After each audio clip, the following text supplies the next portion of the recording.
صحیح ٹھیک ہے جی, کھانا بھی کھلاتے ہیں اس کو اور واہ واہ ہوتی ہے اس کی, وہ جب چلا جاتا ہے تو اس کے بعد آپ لوگ برا بھلا کہہ رہے ہوتے ہیں. اس وقت برا یہ تاجر, سن لیں میری بات, بالکل جوہر صاحب ایسا ہے, میں اس کا جواب دوں گا کہ ہر تقریب ہم نے یہ دیکھی کہ آپ نے کنسرن منسٹرز کو بلایا, خوش آمد کی, اس کی تعریفیں کے پل باندھ دیے کہ پاکستان میں ترقی ہو گئی. جب وہ چلا گیا تو آپ نے کہا کہ جناب عالی کہ یہ ہمارا مسئلہ اٹکا ہوا ہے, یہ مٹکا ہوا ہے, یہ اٹکا ہوا. میری اپنی اطلاع کے مطابق یہ ہوتا ہے کہ جو بھی عہدیدار ہوتا ہے وہ پہلے اپنا کام نکالتا ہے, بعد میں دوسرے تاجروں کی بات کرتا ہے. اب میں اس کا جواب دیتا ہوں. دیکھیں, اگر آپ نے کہا کہ جس کو بھی آپ بلاتے ہیں بلا کے اس کی تعریفوں کے پل باندھ دیتے ہیں, دیکھیں اگر میرے خیال ہے 2 حضرات بیٹھے ہیں, یہ بھی اس بات میں اس کا جواب دے رہا ہوں. ہمیں جو ان سے شکایت ہوتی ہیں یا ہمیں جو ان سے کمپلین ہوتی ہیں, جو ہمیں کام کرانے ہوتے ہیں, وہ ہم ان کے دفتر میں جا کے جس طریقے سے کرتے ہیں 1 to 1 نہیں, وہ طریقہ ہوتا ہے. اگر کوئی آفس بیرر جا رہا ہے تو پورے ادارے کو ریپرزینٹ کر رہا ہوتا ہے نا, وہ اپنی ذات کی نہیں جا رہا. میرے پاس جو رپورٹ یہ ہے کہ پہلے وہ اپنی بات کرتا ہے. نہیں سر, دیکھیں ایک آدمی, اگر ایک آدمی ایک کسی انڈسٹری سے, میں اگر چیئرمین ہوں تو میں اپنی ایک انڈسٹری سے وابستہ ہوں نا, میں ساروں کے مسائل جا کے اس سے تو نہیں حل کرا سکتا. اگر وہ کوئی وزیر اعظم تو نہیں ہوگا نا. اچھا, سب سے زیادہ مسائل کیا ہیں انڈسٹریز کے؟ انفراسٹرکچر کے بہت بڑے مسئلے ہیں, بجلی پانی کے بہت بڑے مسئلے ہیں. نہیں ہے مسئلہ, وہ تو ٹیکس کے مسئلے تو اب شروع سے میرا خیال میں نہیں سر, انفراسٹرکچر آپ کے پاس نہیں ہے, آپ کے پاس انرجی آؤٹیج کا بہت بڑا مسئلہ ہے, ٹیکس کا بالکل نو ڈاؤٹ ایک اننیسری برڈن سر پہ آ گیا, ایک فیئر ہو گیا, ایک لوگ خوفزدہ ہے, لوگوں کو سمجھ میں نہیں آ رہا ہے کیا دکھائیں, کیا چھپائیں, کیا کام کریں. دیکھیں جس علاقے میں ہم جس ریجن میں کام کریں, نہ پاکستان, اس پورے ریجن کے اندر جو لوگ کام کر رہے ہیں وہ اسی چیزوں کے عادی ہیں, ان کو ٹائم لگے گا. آپ کی اکنامک کا سائز تو بڑھ نہیں رہا, جو اکنامک کا سائز ہے اس کو آپ ایکسکیوز کرتے جا رہے ہیں, اسی کو نچوڑتے جا رہے ہیں, تو سر کیسے کام ہوگا؟ اس بات سے میں اتفاق کرتا ہوں, تو اس بات سے میں اتفاق کرتا ہوں کہ جو ٹیکس دے رہا اسی کو نچوڑ. ٹیکس نہیں سر, آپ کی اکانومی کا سائز بھی نہیں بڑھ رہا, ٹیکس کا تو نیٹ ورک دوسری بات ہے. اسی لیے میں کہتا ہوں کہ آپ کو پتہ کیا چاہیے سر, بڑی امپورٹنٹ بات کر رہا ہوں کہ ہمیں اب جو ہے نا اکنامک ڈپلومیسی لانی پڑے گی, میثاق معیشت پہ کام کرنا ہوگا. ہمارے کونسل جنرل باہر جو بیٹھے ہیں, کمرشل اٹیچ جو بیٹھے ہیں, فعال کرنا پڑے گا. سارے سفارشی ہیں تو سر آپ بھیجیں نا, بزنس سیکٹر سے لوگوں کو بھیجیں, ان کو ٹارگٹ دے کے بھیجیں. دیکھیے مجھے ہے, میں اس بات کو بالکل اسماعیل ستار صاحب کی بھی بات کو بھی اون کروں کہ جہاں پر وہ انٹریکٹ کریں گے, مجھے پتا ہے وہ کیا کہیں گے. یہ بات تو صحیح ہے کہ بات کہ کونسلر جو آپ کے ہوتے ہیں, کمرشل کونسل, وہ نہیں, ٹھیک ہے. میں بات کروں گا, مجھے بریک کے لیے کہا جا رہا ہے, لیکن بہرحال میر صاحب ان دونوں کی باتیں سنی آپ نے, اب ان باتوں کا جواب آپ سوچ لیجئے گا, اس لیے کہ ایس ایم ایز پہ بہت زیادہ ذمہ داریاں ہوتی ہیں. ناظرین, پروگرام کا سلسلہ جاری ہے اور پروگرام سے جب آپ واپس آئیں گے تو عتیق میر صاحب سے جو چھوٹے اور درمیانی تاجروں کے مسائل ہیں, مشکلات ہیں, ان پہ گفتگو کریں گے, لیکن ایک چھوٹے سے بریک کے بعد ساتھ رہیے. ویلکم ناظرین, ساتھ رہنے کا شکریہ. پروگرام در حقیقت میں ہم جس گفتگو کر رہے ہیں وہ موجودہ اکنامک صورتحال ہے. اس میں میرے ساتھ اسماعیل ستار صاحب, عتیق میر صاحب اور جوہر قنداری, آپ کا نام میزان سے سوری, جوہر قنداری صاحب میرے ساتھ موجود ہیں. وقفے میں جانے سے پہلے میں نے دونوں حضرات سے بات کر لی تھی. عتیق میر صاحب کچھ کہنا چاہ رہے تھے, میں ان سے یہی پوچھنا چاہ رہا تھا, اس کے بعد اسماعیل ستار صاحب جاؤں گا کہ وہ بھی کچھ کہنا چاہ رہے ہیں. عتیق میر صاحب, آپ نے دونوں باتیں سن لی, 2 بڑے لوگوں کی باتیں سن لی آپ نے, ٹھیک ہے جی. اب آپ ہی بتائیں, ایس ایم ایز, چھوٹے اور درمیانی تاجر, ایس ایم ایز کی آپ ریپرزینٹ کرتے ہیں, اور میں سمجھتا ہوں ایس ایم ایز ریڑھ کی ہڈی ہے ہمارے ملک کی اکنامی کی, بہت عرصے تک کرتے رہے. کیا آپ اس بات کو یقین کریں گے کہ جو اسماعیل ستار صاحب نے بات کی یا جوہر قنداری صاحب نے بات کی کہ ہم ٹریڈنگ کی طرف چلے گئے, ہمارے چھوٹے اور درمیانی تاجر تقریباً 90% وہ ٹریڈنگ کر رہے ہیں, پاکستان کی مصنوعات نہیں بیچتے, اس بات سے اتفاق کرتے ہیں میرے آپ؟ دیکھیں, میں سمجھتا ہوں کہ 2005 جب پاکستان WTO میں چلا گیا, جی, بغیر کسی تیاری کے, بغیر اپنی صنعت کی مضبوطی کے, تو ایک فلڈ آیا. جس طرح آپ دیکھتے ہیں نا کہ ہمارے پاس پانی کے ذخیرے کا کوئی بندوبست نہیں ہے, جی جی, اور انڈیا پانی چھوڑتا ہے, وہی پانی ہماری فصلوں کو برباد کرتا ہے, وہی پانی ہمارے سیلاب آ جاتا ہے. اس طرح وہ سیلاب, اس میں چائنا ایک ایسا ملک تھا کہ جس نے 80% پاکستان کی مارکیٹوں کو کیپچر کیا, بلکہ تباہ کر دیا. بہت سی انڈسٹریز وہ اپنی فیکٹری بند کر کے وہ چائنا مال کی ٹریڈنگ کرتی رہیں. ابھی بھی دیکھیں, یہ جب ہم یوم آزادی پر جشن مناتے ہیں تو 70% جو ہم مصنوعات مارکیٹوں میں فروخت کرتے ہیں, حتیٰ کہ ہمارے ملک کا پرچم بھی چائنا سے بن کے آتا ہے. نہیں ہے تو یہاں پرنٹ نہیں ہو رہا, یہاں ناقص ہیں, مہنگے ہیں. اچھا, مٹیریل صحیح نہیں ہوتا, مٹیریل صحیح نہیں ہوتا. تو اس حد تک دیکھیں ہماری انڈسٹری کا اس سے بڑی تباہی کیا ہے. اور سب سے زیادہ تباہی ہوئی وہ گارمنٹ سیکٹر میں ہوئی ہے آپ کی. گارمنٹ سیکٹر دیکھیں حکومت نے ماضی میں بہت سارے سیکٹرز کو مراد بھی دی, جس میں گارمنٹ سیکٹر کو آپ جانتے ہیں کہ کس حد تک مراد ملی جی, لیکن وہ بتدریج نیچے. کچھ تو دیکھیں میں سمجھتا ہوں ہمارے ایکسپورٹرز نے کافی حد تک حکومت کو ڈوج بھی دیا. بہت سارے صنعتی طور پر مراد لی گئیں اور وہ ذاتی گدو نمازی میں کیا ہوا. اسی طرح یہ جو فری زون جو قائم ہوئے اس میں کیا ہوا. وفا نہیں کی انہوں نے اس ملک کے ساتھ. ایکسپورٹرز نے, انڈسٹریلسٹ ٹھیک ہے جی, ایکسپورٹرز تو چلیں وہ کسی حد تک دیکھیں نا بھی آپ نے خود ہی کہا کہ 28-30% تو چلیں ایک کمی آئی ہے. وہ بھی اس لیے آئی کہ فیڈرل ایکسائز ڈیوٹی میں جو انہوں نے اضافہ کیا, انہوں نے ڈیوٹیز میں اضافہ کیا تو جو امپورٹ تھی وہ کم ہو گئی. میں حکومت کے اس اقدام کو مستحسن قرار دیتا ہوں. دیکھیں اس وقت وہ کہتے ہیں نا کہ آپ اگر دوا مؤثر نہیں ہو رہی جی تو وہ جو بد پرہیزیاں کم کر دی جائیں تو مرض میں کچھ افاقہ یا اس کی شدت میں کمی محسوس ہوگی.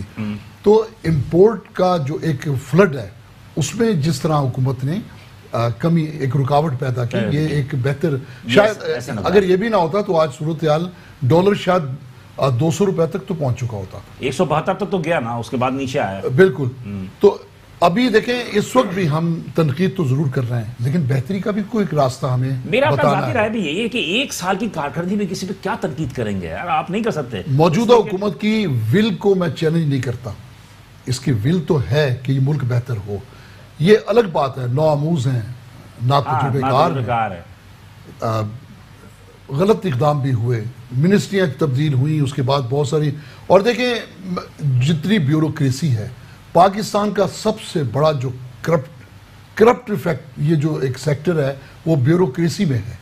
ہماری نگاہ میں تو یہ سیاستدانوں کو, حکمرانوں کو ہم وکٹم بناتے ہیں, وہ ہیں بھی, لیکن اس سے بڑا افرید جو بیوروکریسی جو ہر حکومت کو اپنی ڈگر پہ چلاتا ہے. اچھا ایک چیز اور بھی, وہ تو اپنی جگہ صحیح ہے, آپ کی بات درست ہے, میں اس بات سے اتفاق بھی کرتا ہوں. جیسے اسماعیل ستار صاحب نے کہا, جوہر قرنائی صاحب نے کی, جو ایس ایم ایز ہیں جو انہوں نے چائنا سے یا کسی بھی کنٹری سے انہوں نے مالے حتیٰ کہ یہ معذرت کے ساتھ کہ کچھ تاجر ہمارے ایسے بھی محب وطن کہلاتے ہیں لیکن وہ ہندوستان کا مال بیچتے ہیں لا کر, بنگلہ دیش کا مال بیچتے ہیں, تائیوان کا مال بیچتے ہیں, یعنی کہ بعض اوقات تو ہم نے مارکیٹ میں اسرائیل کی بھی پروڈکٹ دیکھی ہیں. ٹھیک ہے جی, تو یہ ہمارے تاجری کر رہے ہیں نا, ایس ایم ایز کر رہے ہیں. آپ کیا سمجھتے ہیں کہ کیا حکومت پاکستان کی پالیسیز کی وجہ سے یہ تمام چیزیں کی چھوٹ ملی, یا یہ جو کرپٹ آپ بیوروکریٹس کی بات کر رہے ہیں یہ ان کی مہربانیاں؟ دیکھیں من حیث القوم ہم اخلاقی اعتبار سے تو تباہی کے دانے پر ہیں, وہ تو ہیں, دو رائے نہیں ہے اس میں. یہ چوری چکاری حکومت کو روکنا ہوتا ہے. آپ دیکھیں رمضان المبارک میں سب آزاد ہو جاتے ہیں, سارے لٹیرے ہو جاتے ہیں. ارے سر چھوڑ دیں, ابھی بارش ہوئی تھی, بارش ہوئی 2 دن میں, لوگ گھر سے باہر نکلے, انہوں نے سب چیزوں میں 10 روپے بڑھا دیے, کہہ رہے پیچھے سے مال نہیں آ رہا. تو کیا کہیں, ایک بڑی اچھی بات ابھی میں نے ایک جگہ لکھی تھی کہ بہت سے تاجر کیا کرتے ہیں, جب کوئی خریدار آتا ہے تو 4 گالیاں حکومت کو دیتے ہیں, اس کے بعد 1000 کا مال 1500 میں اس کو پہنا دیتے ہیں. تو یہ کرپشن تو بہرحال عوام میں ہے. میں نہیں کہتا, میں چھوٹے تاجروں کی اس بات کو دفاع نہیں کروں گا, جس کا موقع ملتا ہے, لیکن ایک قانون بھی تو ہے.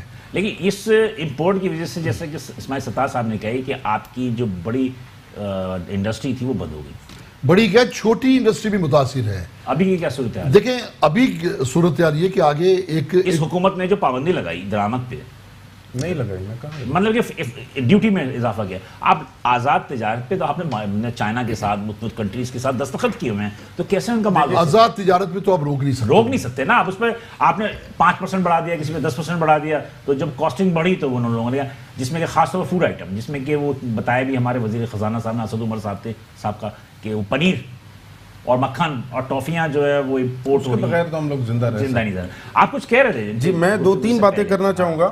پہلی بات آپ نے کی کہ بزنس کمیونٹی ایسوسی ایشنز, چیمبرز, آپ کی بات سے میں تھوڑا سا ایگری کرتا ہوں. ٹھیک ہے جی, شکریہ سر, کافی زیادہ ایگری کرتا ہوں. جوہر صاحب نہیں کر رہے ہیں لیکن نہیں, کوئی بات نہیں, لیکن جو فیکٹ ہے وہ فیکٹ ہے. اچھا, اب میں آپ کو بتاؤں کہ امپلائیز فیڈریشن میں یہ سب چیزیں نہیں ہوتی ہیں, کیونکہ یہ ہم ایک مشن پہ کام کر رہے ہیں اور ہم روتے بھی نہیں ہیں, ہم ٹرائی کرتے ہیں to provide solution to the government جتنا ہم سے ہو سکتا ہے. اچھا, آپ کا نیچرلی آپ کا تو ہوتا ہے کہ آپ جو ورکرز ہیں ان کے مفادات کا تحفظ کریں. نہیں جی نہیں, ہم امپلائرز کے مفادات کا تحفظ کرتے ہیں اور ورکرز کو ساتھ لے کے چلتے ہیں کیونکہ ورکرز تو ریڑھ کی ہڈی ہے کسی بھی آرگنائزیشن. لیکن ان کی مفادات کا یہ کہ اگر کوئی کارخانہ سپوز کہ وہ کہتے ہیں نا ڈاؤن سائزنگ ہو رہی ہے, بہت ساری ڈاؤن سائزنگ تو اس میں آپ کا کردار کیا ہوتا ہے؟ سر اس میں ہمارا یہ کردار ہے کہ we want to help them economically, تاکہ وہ ڈاؤن سائزنگ کرنی نہیں پڑے, اس کو اپ سائزنگ کرنی پڑے, اس کو اور ایکسپینشنز میں جانا پڑے. تو امپلائرز فیڈریشن کا یہ کام ہے جو امپلائرز فیڈریشن 1950 سے لے کے 2016, 17, 18 تک بہت زیادہ نہیں کرتی تھی, کیونکہ وہ ان کا فوکس صرف ایچ آر اور آئی آر سے مراد انٹرنیشنل ریلیشن نہیں, انڈسٹریل ریلیشن پہ زیادہ فوکس تھا. تو وہ اب ہم نے تھک ہار کے اب یہ چیلنج لیا ہے کہ یار اب بہت ہو گیا, اب ایسے نظام نہیں چلے گا. اب ہم کیا کیا کر رہے ہیں؟ اب جیسے آپ نے فرمایا کہ منرل سیکٹر ہے جی, اب منرل سیکٹر میں آج ہی ہم نے فائنل کیا ہے ایک کنسلٹنٹ کو فرام ہالینڈ, ایک ادارہ ہے پم نیدرلینڈز کا, وہ free of cost consultants provide کرتا ہے ملکوں کو جو ترقی پذیر ڈیولپنگ نیشنز کو, جس میں کہ پاکستان از فارچونیٹ انف کہ پاکستان بھی ان کے لسٹ میں ہے. تو ہم نے وہاں سے کچھ کنسلٹنٹس لیے ہیں, ان کو ریکویسٹ کیا ہے. اب ہم کریں گے کیا, ہم منرل لیں گے بلوچستان کا, کیونکہ آپ دیکھیں آپ کے پاس 42 منرل ہے پاکستان میں اور الحمدللہ اس میں سے 37 بلوچستان میں, جس میں کہ ریکوڈیٹ کا مسئلہ بھی چل رہا ہے, جس میں جی وہ ایک الگ مسئلہ ہے. وہ ریکوڈیٹ اتنا سا جگہ ہے, اس کے رائٹ اور لیفٹ پہ کئی کلومیٹرز اویلیبل ہے. تھوڑی وہاں پر امن و امان کا بھی ایک مسئلہ ہے. نہیں مسئلہ ہے کوئی, الحمدللہ مسئلہ نہیں ہے. مائننگ تو ہو رہی ہے نا, آج مائننگ تو 37 کے 37 منرل ہم نکال رہے ہیں, ٹھیک ہے جی, لیکن 37 کے 37 نکال کے ہم as it is in the raw form کنٹینروں میں بھر کے 30, 40, 50, $60 پر ٹن بھیج رہے ہیں. کس کو بھیج رہے ہیں؟ چائنا کو بھیج رہے ہیں, انڈیا کو بھیج رہے ہیں اور ایک آدھ اور ملکوں کو بھیج رہے ہیں. کیوں نہ ہم اس کو یہاں پہ لوکلی اپ گریڈ کریں. تو امپلائرز فیڈریشن یہ کر رہا ہے, پریکٹیکلی کر رہا ہے کہ ہم نے 3 منرلز کو پک کیا, ہم 3 منرلز کی پائلٹ پلانٹ یہاں پہ بنا کے, اور دیکھیں پاکستان کی ایک مینٹالٹی ہے. پاکستان میں جو وہ زمانہ تھا نا, جو میں نے کہا کہ ہم نے 4% انڈسٹریاں انہیریٹ کی, تو وہ لوگ اس زمانے میں انوویٹو ٹائپ کے لوگ تھے, وہ چیزوں کو ایجاد کرنا چاہتے تھے, محنت کرنا جانتے تھے. اب آج ہمارے یہاں انفارچونیٹلی کاپی کیٹ مینٹالٹی ہے. ابھی ہم 3 منرلز کون کون سے لیے ہیں آپ نے؟ سر ہم نے ایک فلورائڈ لیا ہے, ایک کرومائٹ لیا ہے اور ایک میگنیسائٹ لیا ہے. ٹھیک ہے, اس سے 2 3 مختلف کیمیکلز آپ بناتے ہیں جو کہ 40-50, اس میں کوئی میجر فنڈنگ کی ضرورت نہیں ہے. اس میں یونیورسٹی کے بچے ہم نے آن بورڈ لیے, کنسلٹنٹ باہر سے فری میں ملا ہے ہمیں. اور اس کا پروگریس کیا ہوگا؟ سر اس کا پروگریس یہ ہوگا کہ یہ ڈیولپ کرے گا پروجیکٹس چھوٹے چھوٹے پائلٹ سکیل کے, اور یہ مائننگ سائٹ پہ جا کے مائنرز کو ٹریننگ دے کے ہم انہی سے اس کو اپ گریڈ کر کے انشاءاللہ بچوائیں گے. میں دیکھ رہا ہوں کہ سال میں پہلا پروجیکٹ ہمارا ورکنگ کنڈیشن میں ہوگا مائننگ سائٹ پہ. مطلب یہ کہ آپ فنش پروڈکٹ یہاں سے بھیجیں گے؟ فنش پروڈکٹ بھیجیں گے تو آپ کو زیادہ ڈالر ملیں گے نا. آپ کو میں نے بتایا ٹیکسٹائل میں آپ کوئی بہت بڑا تیر مار لیں گے تو $1 بلین ایڈ کریں گے, اس کے لیے بھی آپ کو $750 ملین کا امپورٹ کرنا پڑے گا, تو جا کے آپ $1 بلین کا ایکسپورٹ کریں گے. دوسری بات وسائل کے اعتبار سے اگر ہم دیکھیں, جیسا ستار صاحب بات کر رہے ہیں, تو پاکستان کو تو کوئی پرابلم ہونا نہیں چاہیے. نہیں ہونا چاہیے, پاکستان سے زیادہ امیر ملک تو ہے ہی نہیں ساؤتھ ایشیا میں, لیکن سسٹم کولیپس کر گیا ہے. کوئی طریقہ کار, مجھے ابھی یہ ماربل والے یہ بات کہہ رہے تھے کہ بہت ہی قیمتی پتھر 60 to 70% تو ویسے ہی ڈیمیج ہو جاتا ہے. وہ گرینائٹ ایک پتھر ہے جو کہ آپ کے ملک میں سب سے اچھا بنتا ہے, لیکن وہ اٹلی سے فنش ہو کے آتا ہے. ٹھیک ہے, وہ سب دیکھیں, یہی بعض قسم کے کپڑے کا پازیٹیولی دیکھنا ہے کہ ہم کر کیا سکتے ہیں. ایسے تو ہم وہ کہتے ہیں کہ ہمارے پاس وسائل نہیں ہیں, فنڈ نہیں ہے. سر سب کچھ ہے, ایس ایم ای کو ڈیولپ کریں. ایس ایم ای کے پاس بہت پیسہ ہے, ایس ایم ای کو کوئی پیسے, اب یہاں پر چھوٹی 50 لاکھ 40 لاکھ کی انڈسٹری میں انٹرپٹ کر رہا ہوں, آپ کی بات درست ہے.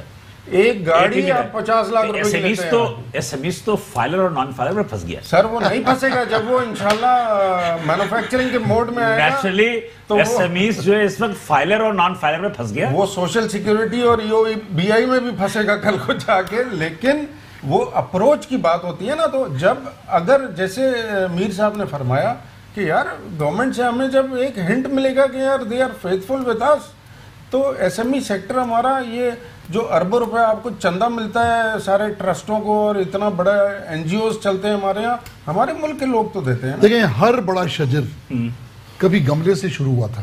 بالکل صحیح ہے. اسی طرح یہ ایس ایم ایز کو معمولی نہ سمجھیں, یہ گملے ہی ہیں.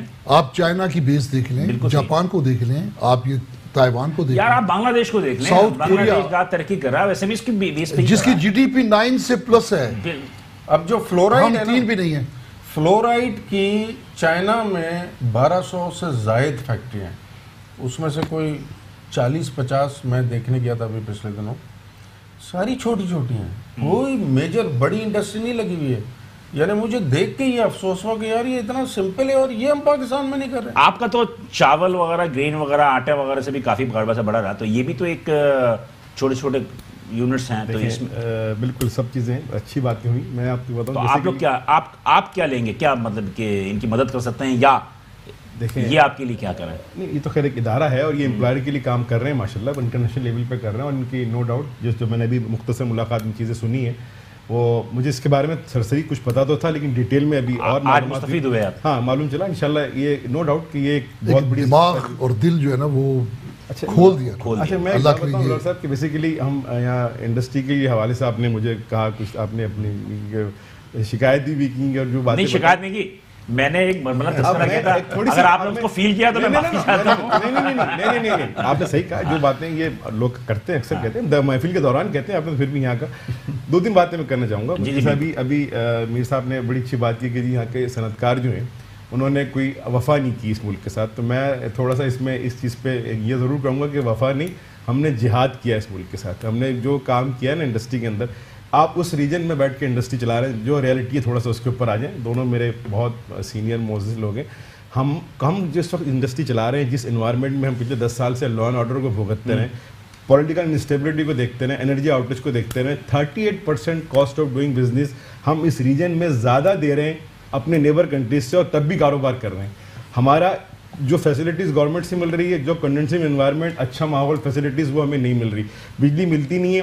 آپ آج 13% مارک اپ پلس کی باتیں ہو رہی ہیں, آپ کی ایس ایم ای سیکٹر تباہ ہو گیا, نہیں لے سکتا, نو لے کے کام ہی نہیں کر پائے گا. بجلی پہ میں تھوڑی سی بات بتا دوں, میں تھوڑا سا کہتا ہوں تاکہ وہ سوال کی سوال ہے.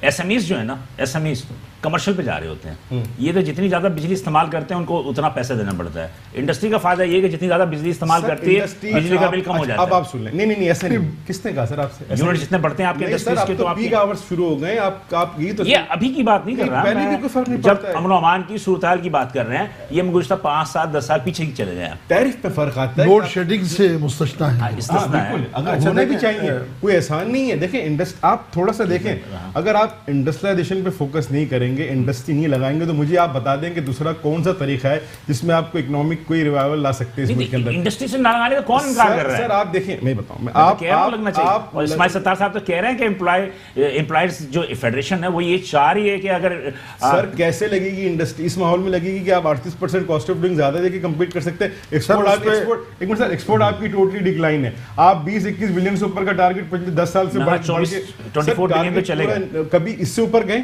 22 کروڑ کے میرا خیال ہے مخدوم امین فہیم صاحب وزیر تجارت تھے تو سلور جوبلی منائی تھی, بڑا شاندار منایا تھا, 25 ارب ڈالر چلے گئے تھے. سر یہ انہوں نے بڑا جشن منایا تھا. لوگوں کی ایک یورپ میں ایک کمپنیوں کی 40-40 ارب روپے کی ایکسپورٹ بڑھ جاتی ہے, جو بڑے بڑے کام کرنے والے لوگ ہیں. یہ اس بڑے ملک کے حساب سے چیزیں بنتی نہیں ہیں. اچھا صرف ایک وجہ اور بھی, ہم جو کام کر رہے ہیں نا انڈسٹری, ہم ابھی تک کنونشنل انڈسٹرائزیشن کی طرف ہیں, ہم ابھی تک ویلیو ایڈیشن کی طرف نہیں آئے, جس کی ہمیں بہت سخت ضرورت ہے. دیکھیں ایک چیز را کی شکل میں 100 روپے کی ہے, ویلیو ایڈیشن ہو کے 1000 روپے کی ہو جاتی ہے. اس کی واحد مثال جو میرا اپنا ذاتی رہا ہے وہ چمڑا ہے. لیدر کی انڈسٹری آپ کی سب سے زیادہ, لیکن اسی لیدر سے چائنا نے جب تک اب لیدر کی عالمی معیار کی ٹیکنیک پاکستان میں نہیں آئے گی, سر کیسے آئے گی؟ یہ ویلیو ایڈڈ میں آپ کیسے جا سکتے ہیں سر؟ کیسے آئے گی؟ آپ نے ایک ہی کہتے ہیں نا ایک ہی سب کو ہکال دیا آپ نے. جو آپ کی ماڈرنائزیشن ہوتی ہے انڈسٹری کے اندر, جو BMR ہوتی ہے, ہائی ٹیک ٹیکنالوجی آتی ہے, اس سے ویلیو ایڈیشن پر جاتے ہیں, اس کا ریٹ بھی ڈیوٹی کا وہی رکھا ہوا ہے, ایک کنونشنل چیز کا بھی ریٹ وہ رکھا ہوا ہے. آپ ان کو انسینٹیو دیں, پیکج دیں. دیکھیں میں یہ نہیں کہتا کہ فری چھوڑیں, جیسا ابھی کہا میر صاحب نے کہ جی وہ اس پہ چیک ان بیلنس رکھیں. آپ ان کو ٹارگیٹ دیں کہ جی ہم آپ کو یہ سہولت دے رہے ہیں, یہ ڈیوٹی میں ریلیکشن دے رہے ہیں, ٹیکس ہالیڈے نہیں دیں, ٹیکس بالکل نہیں, لیکن امپورٹ کے اوپر ریلیکشن دیں, ان کو کوئی ڈیوٹی کے ریٹ چینج کریں, اس کے بیس پہ ان سے پلان کریں, آپ کو ملے گا. میں یہاں پہ میں آپ سے یہ بتاؤں, میں آپ سے شکایت کر رہا ہوں, یہ گفتگو جو آپ کر رہے ہیں جوہر قنداری صاحب, گزشتہ 35 سال سے ہر صنعت کار سے میں یہی سنتا چلا رہا ہوں. کاسٹ آف ڈرنک صحیح کہہ رہے ہیں, مسئلہ اب آپ مجھے بتائیے کہ آپ کے بہت سارے تاجر اور صنعت کار جو تھے وہ حکومت میں آئے, وہ ایڈوائزر بھی بنے, منسٹر بھی بنے, کیا کیا انہوں نے؟ ایک آدمی فرد واحد کیا کرے گا؟ چلیے کراچی میں پانی کا مسئلہ, آج تک پانی کے مسئلے پر جو ڈیسلینیشن پلانٹ لگانے کی بات تھی کہ آپ اس کو لگا کے آپ اپنی انڈسٹری کو پانی سپلائی کریں, اس پہ بھی تاجروں نے کام نہیں کیا. تاجر کیا کام خود تو نہیں لگا سکتے سر؟ آپ پولیس والوں کو بلا کے اپنے محفل میں موٹر سائیکل دے سکتے ہیں. ڈیسیلینیشن کے بارے میں میں آپ کو ایک بات بتا دوں کہ ڈیسیلینیشن کا جو کاسٹ ہے, ایک بات کاسٹ انڈسٹری پہ نہیں کر سکتی کیونکہ وہ پانی مہنگا بنے گا. اگر آپ ڈیسیلینیشن تو آپ سمندر کے پانی کو کریں گے نا, ایک بات. دوسری بات, آپ کے پاس مائٹی انڈس ہے, کیا آپ کو شرم نہیں آئے گی یہاں پہ ڈیسیلینیٹ کر کے پانی بنانا؟ آپ کا تو پرابلم پانی پورا کرتے ہیں نا, آپ کو ٹینکر سے پانی ملتا ہے, خریدتے ہیں نا, وہی پانی خرید کے. ہاں یہی بات کر رہا ہوں. سپوز کہ ڈسٹریبیوشن, آپ نے کہا کہ ڈیسلینیشن پلانٹ کا پانی جو ہوگا وہ مہنگا ہوگا, آپ ٹینکر کتنے خریدتے ہیں؟ ٹینکر سے زیادہ مہنگا ہے جی, بہت مہنگا ہوگا. سر میرا اپنا ذاتی رائے ہے کہ گورنمنٹ اگر اس میں کچھ سبسڈی دیتی ہے, سبسڈی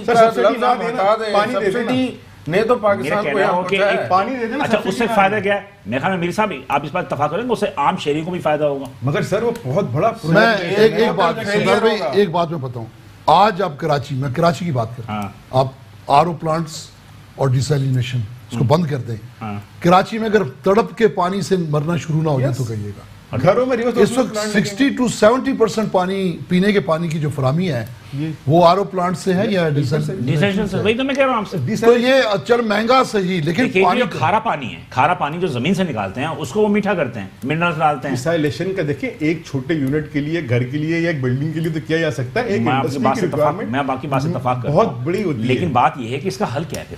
سر اس کا حل یہ ختم کریں نا چوری پانی کی, بند کریں ہیڈرنٹ. ایک پہلے سب سے زیادہ دیکھیں پانی چوری بھی انڈسٹریلسٹ کرتا ہے. سر کیسے کرتا ہے؟ دیکھیں پہلے ایز اے نیشن خرید کے استعمال کرتا ہے. سر پہلے ایز اے نیشن ہم لوگوں کو یہ ایمان رکھنا ہوگا, پہلے سب کو, ٹوٹل 23-22 کروڑ عوام کو یہ ایمان رکھنا ہوگا کہ وداؤٹ ریپڈ انڈسٹریلائزیشن ہمارا پرابلم سالو نہیں ہوگا. جو میں بات کر رہا ہوں بالکل. اور میرا سلوگن ہمارا امپلائیز فیڈریشن کا ریپڈ انڈسٹریلائزیشن آن وار فوٹنگ, یہ ہمیں کرنا پڑے گا. بالکل صحیح بات. اچھا اب اس میں صرف 2 پرابلم ہیں. گورنمنٹ سے ہمیں کچھ نہیں چاہیے, کچھ بھی نہیں چاہیے, صرف 2 ایشوز کو گورنمنٹ سالو کر دے. دیکھیں گیس کا جو ریٹ ہے ہمارے یہاں وہ زیادہ ہے. It is I mean no industry can work with these gas prices. 2 minute میری بات سن لیں. میری بات اسی بات ہے, میری بات ایک چیز کہنا سنیں. آپ کے لوگ تاجر و صنعت کار, میرا خیال ہے کہ یہ گیس کا ٹیرف جو ہے آئی تھنک سو کہ ایک بہت پرانا مسئلہ ہے. پانی اور گیس نہیں, یہ گیس ابھی 30% ابھی بڑھی نا, جس تیزی کے ساتھ پہلے بھی حکومت نے بڑھائے تھی. آپ مجھے بتائیں کہ 158 جو آپ کا آرٹیکل ہے اس کے تحت تو یہی ہے نا کہ جس صوبے میں جو معدنیات پیدا ہوگی پہلے وہ اپنی مضروریات کو پورا کرے گا, اس کے بعد آج تک تاجر و صنعت کاروں نے کون سے میں آپ کو آج کی خبر سناؤں, آج کی ہر فورم پہ کیا ہے. آج کی تازہ خبر یہ ہے کہ آپ نے سوئی ناردرن گیس اور سوئی سدرن گیس کے ویلو دونوں بند کیے ہیں, بیکاز آپ کے پائپ میں جگہ نہیں ہے LNG لینے کے لیے, اور LNG آپ نے امپورٹ کی ہے تو اس کو تھوڑا سا گورنمنٹ دیکھیں, گورنمنٹ ہمیں گورنمنٹ سے کچھ نہیں چاہیے, سوچنے والی بات ہے. گورنمنٹ سے ہمیں آپ انٹیلیجنٹ اینڈ وائز چھیڑ چھاڑ آج ڈان کی خبر ہے کہ اپنی پروڈکشن لائن بند کر دی امپورٹڈ LNG کو یوٹیلائز کرنے کے لیے. وہ لائن پہ اتنا پریشر تھا کہ برسٹ کرنے کا خطرہ. کیسے وجہ اور بھی تھی, ہوا یہ تھا کہ ایل این جی جو یہ امپورٹ کرتے ہیں تو یہ ایل این جی میں امپورٹ کرنے کے لیے جو اینگرو کا ٹرمینل ہے وہ ایک محدود مطلب کہ اس کی کیپیسٹی ہوتی ہے. اب اس کے بعد قطر سے یا جہاں سے بھی یہ ایل این جی جب لے کر آتے ہیں تو ہمارے اطلاع کے مطابق تو یہی ہے کہ اگر آپ اس کو استعمال نہیں بھی کریں گے تو آپ کو پر منتھ آپ کو لاکھوں ڈالر جو ہے وہ رینٹ کے طور پہ دینے پڑیں گے. تو سوال یہ پیدا ہوتا ہے کہ آپ اس کو یوز کر کے آپ کرایہ دیں یا وداؤٹ یوز کر کے کرایہ دیں. تو وجوہات بھی یہی ہیں. ایک سمپل سوال ہے, ہم سب کے گھروں پہ گیزر ہے. جی ہے, لگا ہوا ہے. بالکل. گرمیوں میں بھی جلتا رہتا ہے, سردیوں میں بھی چلتا رہتا ہے, چلتا رہتا ہے نا. یعنی کون تکلیف کرے گا اتنا نیچے جا کے اس کو بند کرے گا, اور جی بالکل جلانے میں بھی کافی محنت لگتی ہے.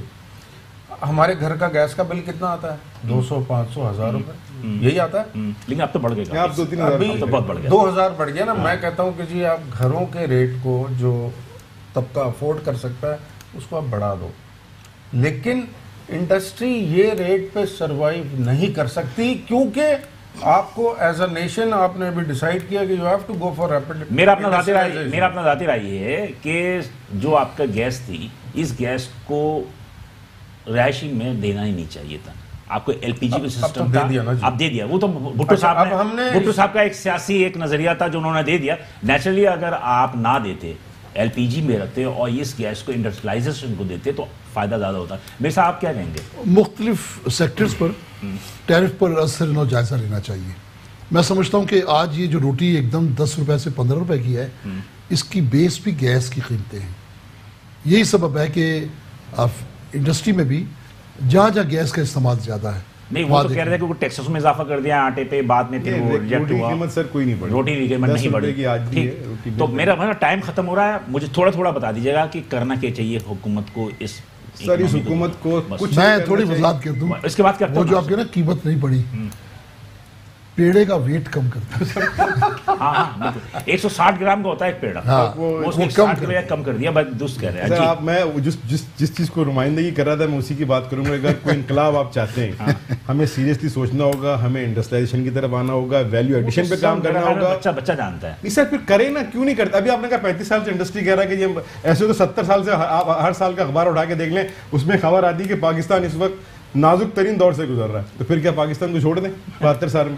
چلیں آپ کہتے ہیں کہ صرف اب انڈسٹریلائزیشن جب تک نہیں ہوگی, پرائیوٹ سیکٹر کو دیں, ان کے ساتھ پبلک پرائیوٹ پارٹنرشپ میں بھی جائیں, اور وہ چیزیں جو ویلیو ایڈیشن کے لیے ہمیں امپورٹ کرنی ہوتی ہے اس پہ خاص ویلیو ایڈیشن پہ توجہ دینی چاہیے. آپ کیا کہیں گے ویلیو ایڈیشن؟ میں سمجھتا ہوں کہ آپ کہہ رہے تھے کہ ہمارے پاس ٹیکنالوجی نہیں ہے ویلیو ایڈیشن کی. کہہ رہے ہیں منگائے نا. ویلیو ایڈیشن کا تو فی الحال ہمارے یہاں تصور اس وقت تک نہیں ہو سکتا جب تک کہ یہاں ٹیکنیشینز نہیں ہوتے اور جدید ٹیکنالوجی نہیں آتی. باقی میں ایک بات کہتا ہوں کہ حکومت کو میں ایک مشورہ دیتا ہوں آپ کے فورم پہ, کہ جس طرح ستار صاحب نے بڑی ایک روشن مستقبل کی باتیں کی, ایک ہوپ فل باتیں جو قندھاری صاحب نے کی, اسٹیک ہولڈرز کے ساتھ مشاورت کریں, معاملات کو سمجھیں. اس لیے کہ کچھ چور سیاستدانوں کو پکڑنے کے بعد اس اینک سے سب کو دیکھنا یہ غلط ہے. آج بھی انڈسٹریلسٹ تاجر اس ملک کو بحران سے نکال سکتے ہیں. بالکل آپ کی بات درست کر دیں. جی سر, میرے خیال سے گورنمنٹ کو تھوڑا سا اور ٹائم لگے گا. میں انڈرسٹینڈ کرتا ہوں, یعنی اگر میں بھی گورنمنٹ میں ہوتا تو یہاں کوئی جادو کی چھڑی نہیں ہے, لیکن اس کے لیے ہم سب کو مل کے وہ اقدام اٹھانے پڑیں گے جو کہ پازیٹیو ڈائریکشن میں ہو, اور انڈسٹری لگے, چاہے ایک چھوٹی سی کاٹیج انڈسٹری لگے جس میں 4 آدمی کام کرتے ہوں, لیکن 2 آدمی کام کرتے ہوں, ہر گھر کے اندر مینوفیکچرنگ ہونی چاہیے کسی نہ کسی. کاٹیج انڈسٹری کی صورتحال یہ ہوئی کہ ایک حکومت تھی پچھلے 15-20 سال کی بات کر رہے ہیں, کاٹیج انڈسٹری کی زمینوں کو چائنا کٹنگ کر کے بھیج دیا, تو کہاں لگے گی صنعت؟ بہرحال اس میں بہت بہت شکریہ سر, تینوں مہمانوں کا بہت شکریہ کہ ہم بہت ساری ایسی باتیں کرنا چاہتے تھے لیکن وقت کی محدود وقت کی وجہ سے ہم بہت ساری باتوں کو نہ کرتے, تشنگی بھی رہی. انشاءاللہ کسی اگلے پروگرام میں ہم مزید اس پہ جو نکات رہ گئے ہیں اس پہ بحث کریں گے. ناظرین, یہ تمام صورتحال ہے, لیکن ایک مشترکہ جو صورتحال جو اس صبح ہم تینوں مہمانوں نے کہی وہ ہے کہ جناب جب تک صنعتیں نہیں لگیں گی, چاہے وہ 4 آدمی اس میں کیوں نہ نوکری کرنا ہو یا ان کو ملازمت نہ ملے, وہ صنعتیں قائم نہیں ہوں گی کاٹیج انڈسٹری. اس وقت تک ہمارا ملک جو ہے وہ ترقی کیا بلکہ میں سمجھتا ہوں کہ ایشین ٹائیگر جو کہا جا رہا ہے وہ بھی نہیں بن سکتا. بلال حسین اجازت دیجیے, انشاءاللہ اگلے ہفتے آپ سے دوبارہ ملاقات ہوگی.